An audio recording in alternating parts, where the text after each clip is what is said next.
Samuel Thornton threw his mother's wedding ring into the dirt. He had kept it for 15 years. 15 years of waiting for a woman who wanted him. Not his land, not his horses, not the empire he had built from ashes and blood. Every woman in Colorado had tried. Every single one had failed. He was done waiting. The ring lay there in the summer dust, catching the morning light like a broken promise. Sam turned his back, walking toward the barn without a second glance. He had made up his mind. The ring was nothing more than a symbol of lost hope. And he, Samuel Thornton, was done with hope. He didn't know that 3 miles away, a woman with blood on her sleeve was about to change everything. The ring had belonged to his mother for 22 years before outlaws took her life. Sam remembered how it gleamed by the firelight when she stirred the evening stew. He remembered how his father would kiss her hand every morning like she was still the young bride he had married. He remembered the blood on the cabin floor. He remembered being 14 and alone. Now, staring at the small gold band lying in the dirt of his ranch yard, Sam felt nothing. He should feel something. Grief, maybe, or hope. Anything other than the hollow emptiness that had lived in his chest for so long that he had forgotten what fullness felt like. You're going to regret that. Sam didn't turn around. He knew his brother's voice like he knew his own heartbeat. Stay out of it, Jake. Jacob Thornton walked up beside him, 28 years old and still acting like he was 12. He bent down and picked up the ring, brushing off the dust with his thumb. Ma would tan your hide if she saw you treating her ring like trash. Ma's dead, Sam said flatly. Jake didn't say anything for a long moment, his expression unreadable. Don't mean she ain't watching. Sam finally looked at his younger brother. Jake had their mother's easy smile, their father's broad shoulders, and he'd inherited the charm that had skipped right over Sam. The ability to walk into a room and make everyone feel like old friends. Sam had inherited the silence, the walls, the stubborn refusal to let anyone close enough to hurt him again. Give it back, Sam said. Jake closed his fist around the ring. Nope, I'm holding on to this until you come to your senses. Sam rolled his shoulders, turning toward the barn. My senses are fine. Your senses are broken, brother, Jake said, his voice soft but firm. Have been for 15 years. Jake tucked the ring into his vest pocket before Sam could respond. What happened this time? Jake asked, following him toward the barn. Let me guess. The banker's daughter? Sam's jaw tightened. She asked how many acres the ranch covered. First question out of her mouth. So maybe she was curious. She was calculating. There's a difference. Sam's voice was sharp. Jake grinned, unfazed by his brother's tone. It's the same thing. You just can't see it. Sam opened the barn door. I've got horses to train. Some of us work for a living. Some of us don't hide from living, Jake called after him. But Sam didn't respond. He'd learned long ago that his brother's words were like summer storms, loud and flashy, but they passed quickly if you just waited them out. Inside the barn, the familiar smell of hay and horse sweat wrapped around him like an old blanket. This, he understood. Animals didn't lie. They didn't calculate your worth based on your landholdings. They either trusted you or they didn't. And if they didn't, it was because you'd earned their suspicion, not because they wanted something from you. His prize stallion, a black Morgan named Midnight, nickered softly as Sam approached the stall. At least you're honest about what you want, Sam murmured, pulling an apple from his pocket. Food and freedom. Simple. Simple. The horse took the apple with velvet lips, and Sam allowed himself a rare smile. This was enough. It had to be enough. The ranch, the horses, the work that kept his hands busy and his mind quiet. He didn't need a wife. He didn't need children. He didn't need anyone looking at him with expectations he couldn't meet. He'd tried that once. Nearly destroyed him. It was a long ride to Miller's Crossing, and the heat pressed down on Sam like a heavy weight. The summer sun beat relentlessly against the backs of his neck and shoulders, and he found himself wishing for a brief respite, some kind of cloud cover to break the monotony of the endless blue sky. He adjusted his hat, pulling it lower, and urged his horse into a steady trot, trying to block out the thoughts that had been gnawing at him all morning. The ring. The women. The loneliness. Sam wasn't one to indulge in sentimentality, but there was a coldness that had crept into his life over the years, a numbness that he couldn't quite shake.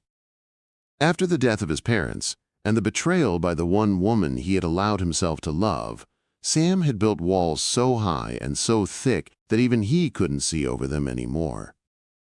He didn't need anyone. He didn't need anything.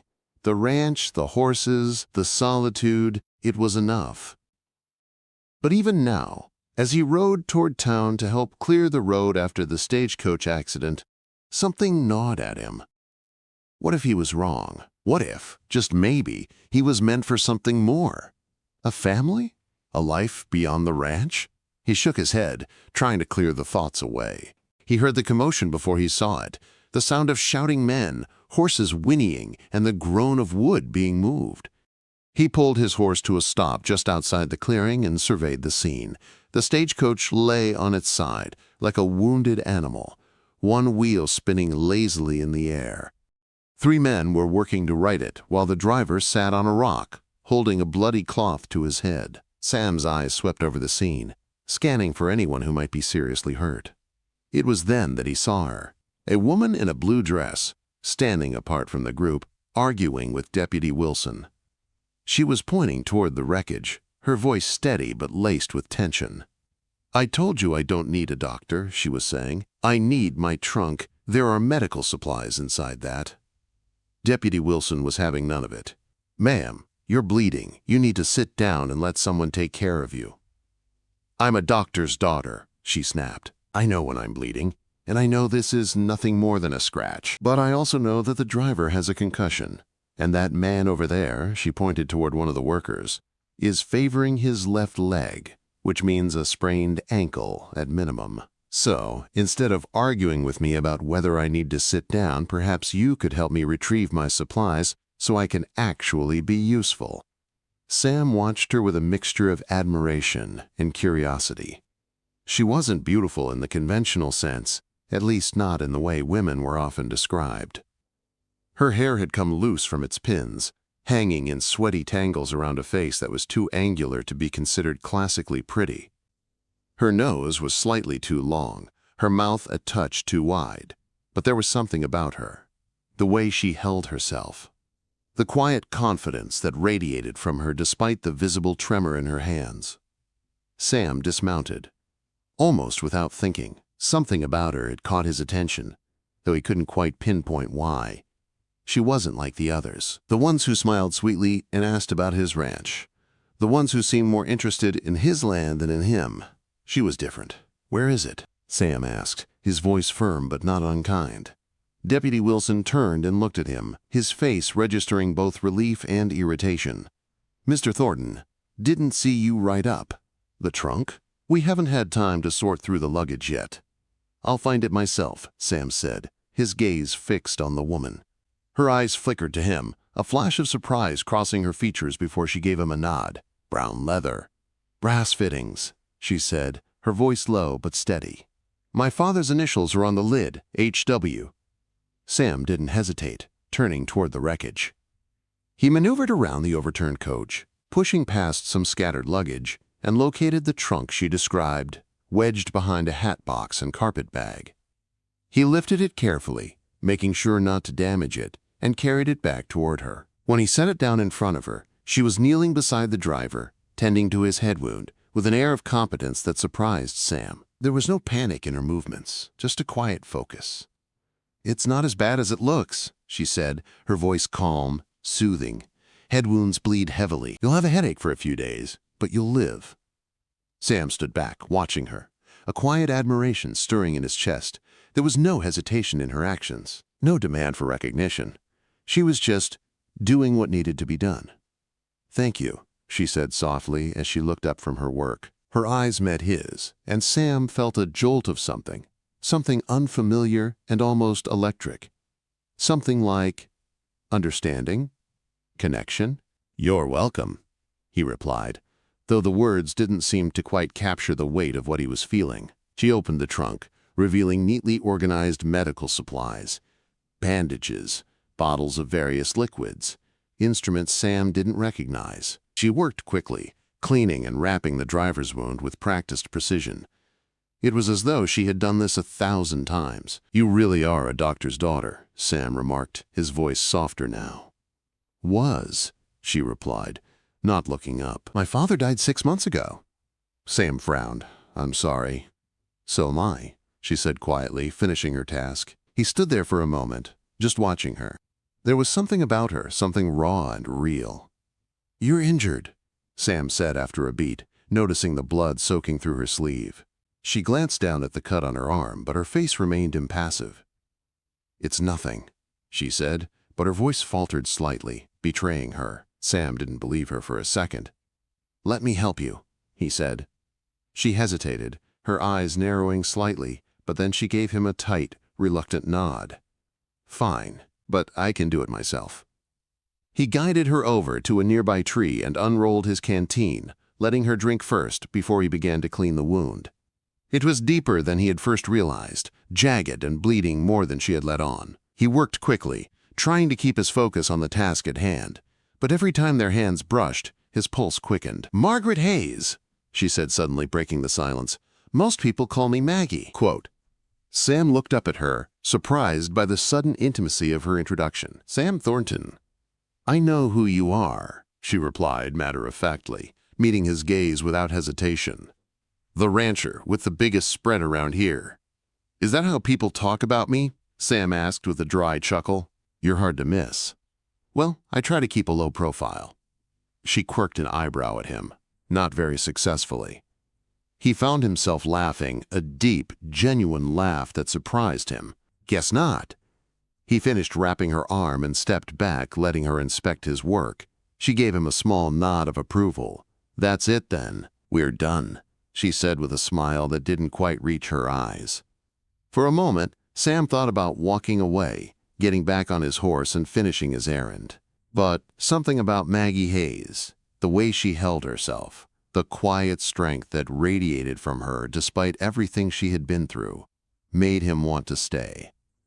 To protect her, even if she didn't want protecting.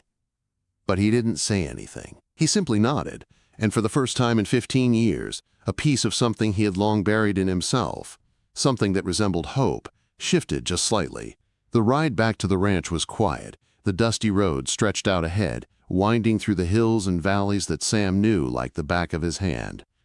But today, the familiar landscape felt different, more alive somehow.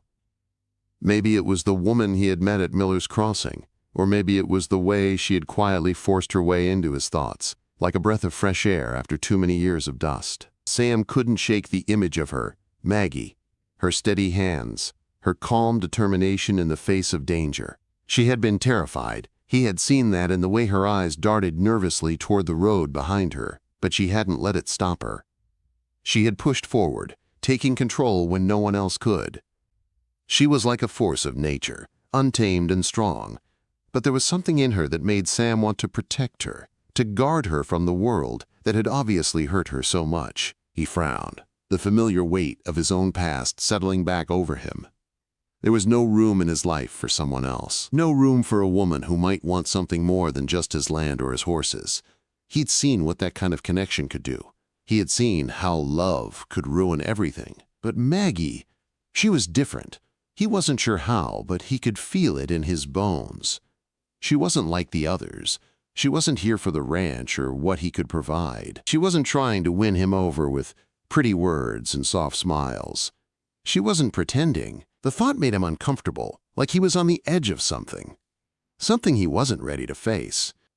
When he arrived back at the ranch, the late afternoon sun hung low over the horizon, casting long shadows across the sprawling land. Sam dismounted and tied his horse to the post outside the barn.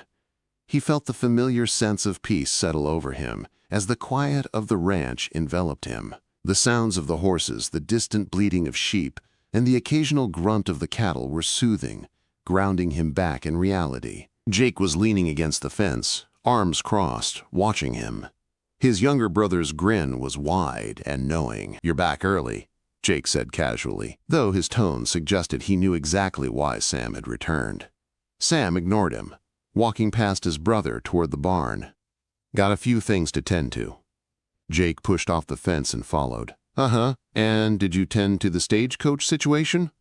Quote, I helped where I could, Sam replied, keeping his voice even. You helped Maggie too, didn't you? Sam stopped, turning to face his brother, irritation flickering in his chest. Jake, I don't need your commentary. Just saying, Sam, Jake said, shrugging. She's a firecracker, that one. Got something in her that makes a man think twice. Sam raised an eyebrow. Is that so? Yeah. Jake studied him for a moment before adding, You're looking at her like she's the answer to something.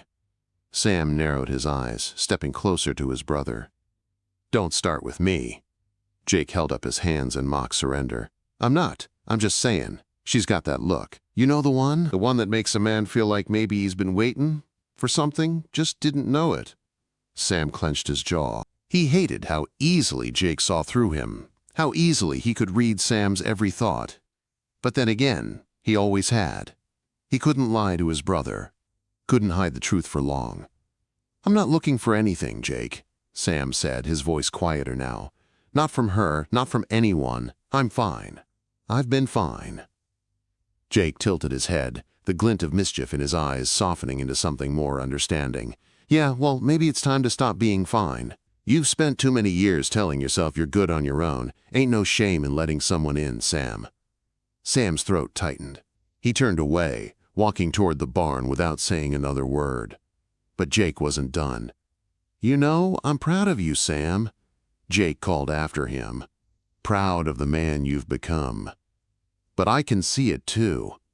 That emptiness in you. You've built all this. He waved his arm toward the ranch. But what good is it if you're still alone? Quote. Sam stopped, his fingers brushing against the barn door as he fought for control. It was a familiar pain, the loneliness, the isolation that wrapped around him like a second skin. He had buried it long ago, hidden it deep inside where no one could see, not even Jake. But now, with Maggie's presence still fresh in his mind, the walls he had built began to crack. He didn't respond, just entered the barn, the door swinging shut behind him. But Jake's words lingered, filling the silence. He couldn't escape them. Sam spent the next few hours working with the horses, focusing on Midnight, the black Morgan stallion that Sam had raised from a foal. Midnight had been with him through everything, through the good times and the bad. He was Sam's anchor, his constant. But even as Sam worked, his mind kept drifting back to Maggie, to her quiet strength, her fierce independence, the way she had stood her ground in the face of danger, the way she had refused to back down. Maybe Jake was right. Maybe he wasn't as fine as he thought. Maybe it wasn't enough to keep the walls up forever. It wasn't until the sun had fully set and the stars had begun to appear in the sky that Sam finally allowed himself to admit something he had been avoiding for a long time. He didn't want to be alone anymore. The thought startled him. It felt like a betrayal, a weakness.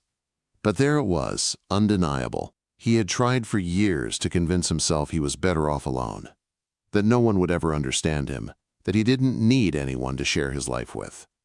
But standing in that barn, with the quiet night surrounding him, he realized just how wrong he had been. He wasn't fine. Not really. And Maggie Hayes had just become the woman who might change everything. The next morning, Sam awoke before dawn, as he always did. The sun hadn't yet stretched its fingers over the horizon, and the world was still cloaked in darkness. He moved through his morning routine with practiced ease, fed the horses, checked the water troughs, and worked the leather in his hands like it was second nature. But all the while, his mind kept drifting back to Maggie Hayes. He couldn't shake the image of her, her hands working with such grace, the determination in her eyes, the quiet but undeniable strength she carried like a second skin. She wasn't like the women who had come before her, women who had seen him as nothing more than a means to an end. Maggie didn't want his land, his horses, or his wealth. She didn't care about his name. She was a woman who had her own battles to fight. She was a survivor. And for the first time in years, Sam found himself thinking that maybe, just maybe, he wasn't the only one with walls built too high. He had no intention of seeking her out, no reason to go looking for trouble where none had been asked for. But when his brother Jake came into the barn just as the sun was starting to peek over the hills, Sam knew his quiet morning would be interrupted. Jake leaned against the doorframe, his hands in his pockets. "You headed into town today?" Quote. Sam paused in his work, glancing up at his brother. "I was thinking about it." Quote. "Don't think too long." Jake's grin was knowing, and his eyes danced with mischief. "Maggie's still in town, you know." Quote. "Not for long," Sam muttered, his jaw tight. "She'll be gone soon enough." Jake raised an eyebrow, pushing off the doorframe to step closer. "Why do you say that? You don't even know her." Sam didn't answer immediately. Instead, he focused on the saddle he was tightening, the steady rhythm of the leather under his hands keeping his mind occupied. "She's got her own life. She doesn't need me." Jake shrugged. "Yeah, sure, but you're not just some guy to her. You helped her yesterday. I saw how she looked at you. You know she didn't need you to save her, right? But she was grateful, and there's something in that. A lot of something." Sam's fingers faltered for a second, his eyes narrowing as he finally looked at Jake. "What's your point?" "My point is that you're not a fool, Sam. I see the way you've been watching her when you think no one's looking, the way you can't seem to forget about her, even when you're trying to focus on something else. You've got a chance here to change something, to stop being so damn afraid of it." Quote. Sam's chest tightened, a familiar sense of frustration rising in him. He hated being read so easily, hated that Jake could see through the walls he had spent years building. But what hurt most was how true it was, the truth he had been hiding from. He didn't respond. Instead, he grabbed the reins of his horse and mounted, the leather creaking under his weight. "I'll head into town soon. Get the supplies we need." Jake didn't say anything at first, just watched as Sam prepared to leave. "Just don't waste too much time. Life's too short for that." Sam couldn't help the laugh that escaped him, though it was devoid of humor. "You sound like a man who's been married for 10 years. Jake smiled slyly. "Well, maybe I'm learning something. About love, about time. About not waiting for things to happen when you could make them happen yourself." Sam's mind was still on Jake's words as he rode out towards Silver Ridge, the town nestled in the valley where the horses roamed free, and the land stretched wide under a sky that seemed endless. The morning sun was beginning to burn off the mist, casting a golden glow over everything, and for a fleeting moment, it was as if the world was still untouched, before everything had gotten complicated. By the time Sam reached the town, it was alive with its usual hustle and bustle. The blacksmith hammered at his forge, the townsfolk were setting up shop for the day, and the distant sound of laughter and voices filled the air. But Sam wasn't paying attention to the activity around him. His eyes searched the street, looking for something. Someone. It didn't take long to find her. Maggie was standing outside the local supply shop, her hands resting on a crate filled with herbs and bandages. She was talking to the storekeeper, her face intent as she negotiated with him. Sam's heart skipped a beat, and for the first time, he felt that familiar pulse of longing for something he couldn't put his finger on, something he didn't want to need. He dismounted and tied his horse to the post, his gaze never leaving her. She hadn't noticed him yet, and he wasn't sure he was ready for her to. There was a tension between them, an unspoken understanding that neither of them had addressed. But it was there, thick and heavy, like a storm waiting to break. When Maggie finally turned, her eyes met his. For a split second, she froze, her expression unreadable. Then, slowly, she broke into a hesitant smile. "Mr. Thornton," she said, her voice warm but guarded. "I didn't expect to see you here." Sam smiled back, though it was more a reflex than anything genuine. "I was in the area, figured I'd get some supplies, make sure everything's in order." She nodded, her eyes flickering to the supplies she had just finished sorting. "I'm heading back to the ranch tomorrow. Wanted to make sure I had everything I need before I go." Sam hesitated for a moment, the words stuck in his throat. He could feel the weight of the past few days pressing down on him. He couldn't let her leave, not like this, not without saying something that mattered. "You don't have to go," he said, the words coming out before he could stop them.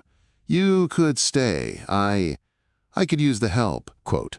Maggie met his eyes, her expression unreadable. She didn't speak for a long time, as if weighing her options, but Sam could see the conflict in her eyes. Finally, she exhaled slowly. "I don't know if I belong on your ranch, Sam." "You do," he said, his voice firm. "You belong. You're more than just the help. You're more than I've ever expected." Maggie looked away, her gaze shifting toward the horizon, her face softening. For a moment, it seemed like she was contemplating something deeper, something Sam couldn't yet understand. "I'm not what you think," she said quietly.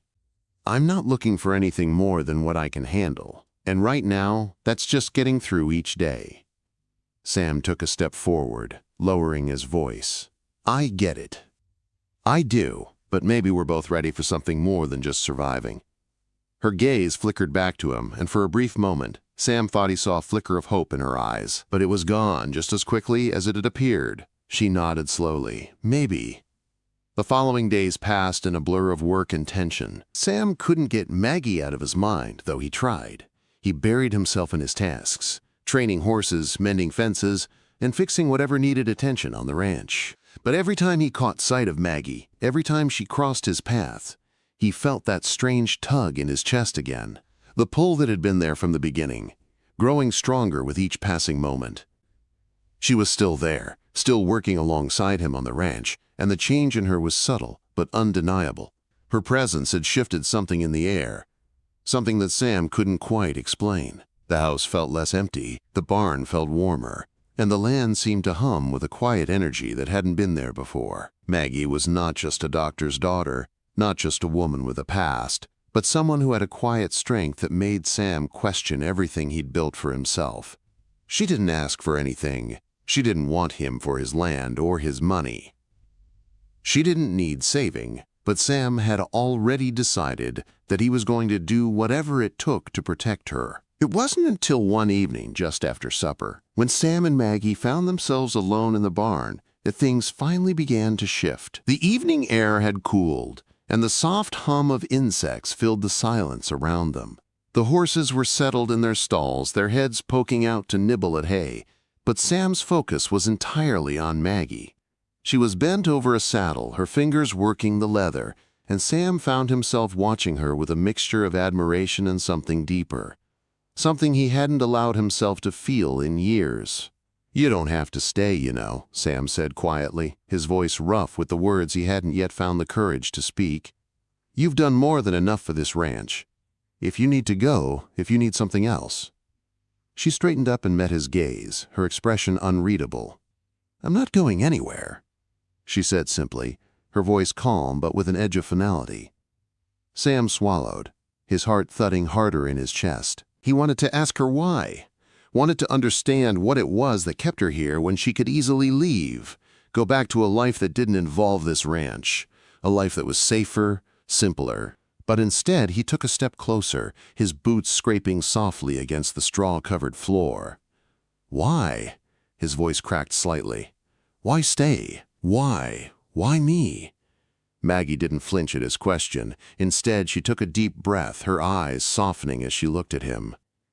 "Because," she began, her voice steady, I think this place might be the only real home I've had in a long time." Sam's chest tightened, and he couldn't speak for a moment. He hadn't realized how much he had wanted to hear those words, how much he had needed her to say them. But there they were, hanging between them like an unspoken promise. She had found something here, something real, and it had nothing to do with the land or the horses or the empire he had built. It was him, her, together. For the first time, Sam felt a weight lift off his shoulders. It wasn't about control or ownership or what they could take from each other. It was something simpler, something more pure. It was about a connection, something that had nothing to do with the past and everything to do with the future. "I never thought I could be a part of something real again," Sam said, his voice low, raw. "Not after everything." "I know," Maggie replied softly, her eyes never leaving his. "I think you've been hiding from it." He nodded slowly, the words settling in his chest like stones that had been there too long, weighing him down. I have. I didn't know how to trust anyone. I didn't know how to let anyone close enough. Maggie stepped toward him, the space between them shrinking until they were almost touching. You don't have to be afraid of that anymore, Sam. You've got me. I'm not going anywhere.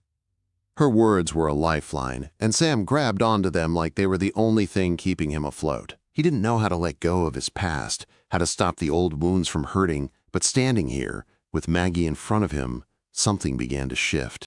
Slowly, surely, he started to realize that maybe, just maybe, he wasn't alone anymore.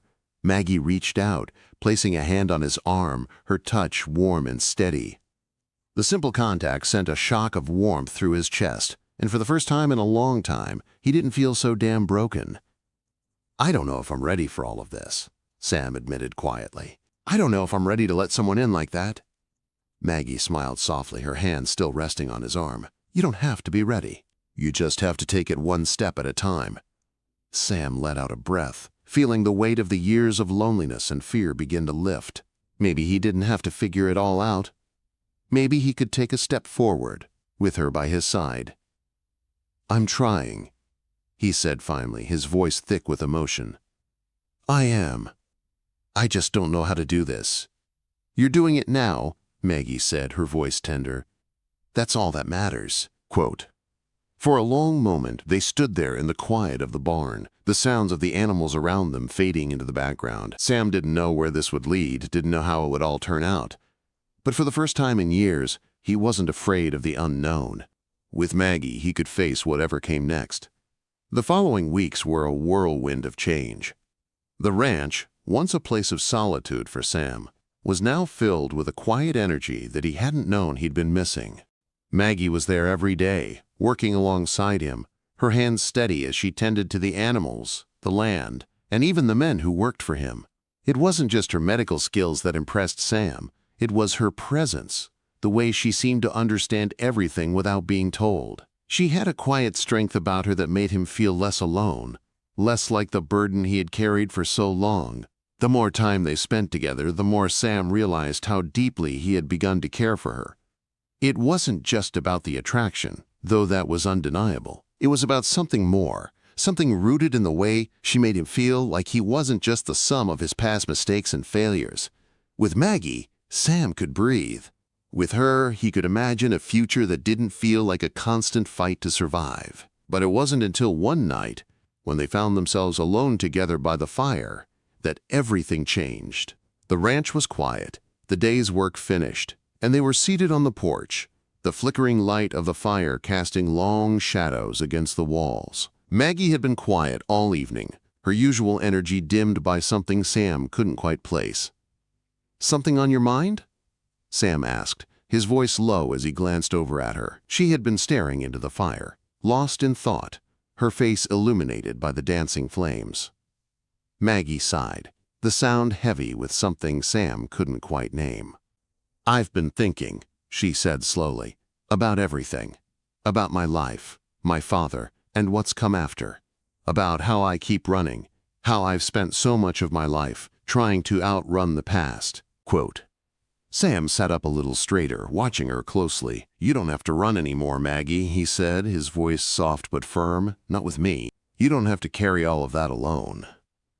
She didn't answer right away, her eyes flicking up to meet his. For a long moment, neither of them spoke. Then, Maggie shifted closer to him, her gaze never leaving his.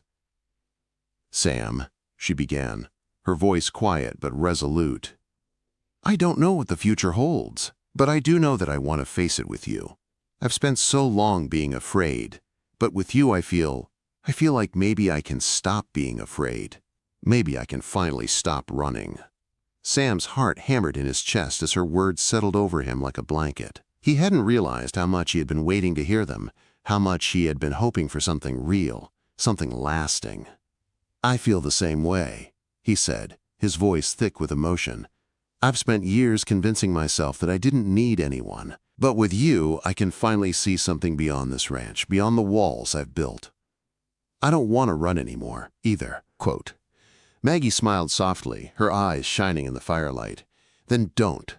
Stay with me, Sam. Let's build something real together. No more hiding, no more pretending. Just us.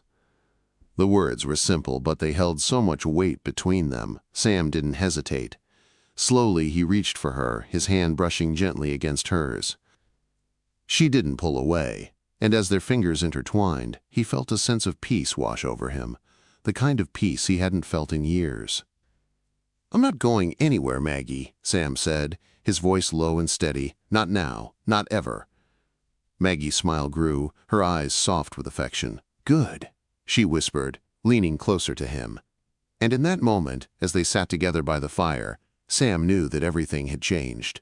He had spent so many years living in the shadows of his past, but now, with Maggie by his side, he could finally step into the light. Together, they would face whatever came next, whether it was the ghosts of their pasts or the unknown future that lay ahead. And for the first time in a long time, Sam didn't feel so alone.